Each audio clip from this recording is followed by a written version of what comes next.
મજનુ હા બોલો ભાઈ. ભગવાનનું દીધેલું ઈ તમે રેવા દો ને ભાઈ 1947 ના ડાયલોગ. પેલા મારી વાત તો સાંભળ. તમારી વાત આખી ને તમારી દોલત સુરત ઇજ્જત એના પછી ને કઈ વાત કરો. વાંધો નહીં, પણ જો પેન્ટિંગ ચાંદનીનું છે, હાથ અનિલા છે, મગજ અજુનો છે. આપણા જ ફૂલ માટે નવો ભમરો બેસાડવા માંગે છે. હાલ વંચર ને અહીંયા જલસો છે. ઈ જલસામાં કાંઈક ને કાંઈક વાંધો કરશે. શું કહેવાનું થાય છે?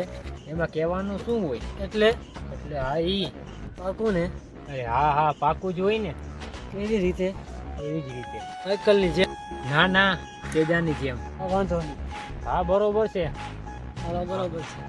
હા તો બરોબર છે, હાલો.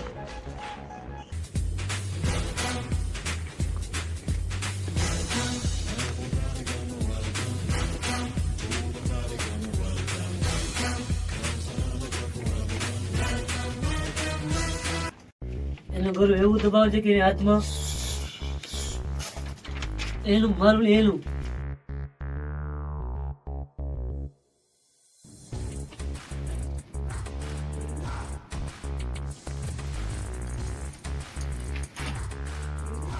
મરી ગયો શું?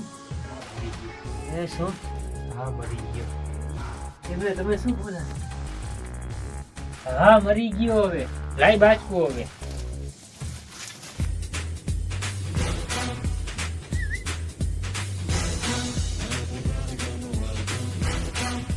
શું કહું છે ભાઈ, વજન એવું હે ને લાગે જીમમાં પેદા થયો લાગે.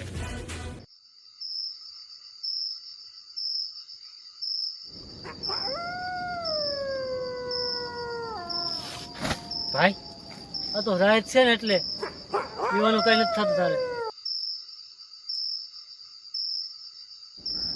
તમે લાશ ને ઠેકાણે કરો, ઘરે જઈને ખાવાનું કહી આવું. અહીંયા ક્યાં જાય? ખાડો ઘર ખાડો હાલ. હું એકલો? એ તો ખબર છે તારા કામ હું કે વચ્ચે ન આવું. આજે તમે વચમાં આવો, તમને તો પગ ભૂતથી બહુ બીવ છું.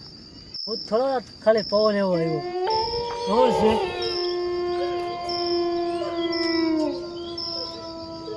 એ ભાઈ એના ખાલી હવા છે, હવા.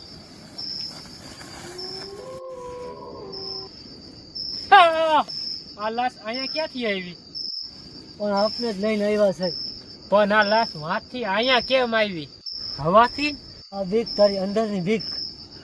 એમાં હું છે ને ઉપર સબાસ બીમાં ઉદય છે તારી પાછળ ઉભો છે. ભૂત સેટી વાસ્તવ કોઈને ન વર્તે, ગમે એની ગેમ ગમે ત્યારે બજાવી નાખે.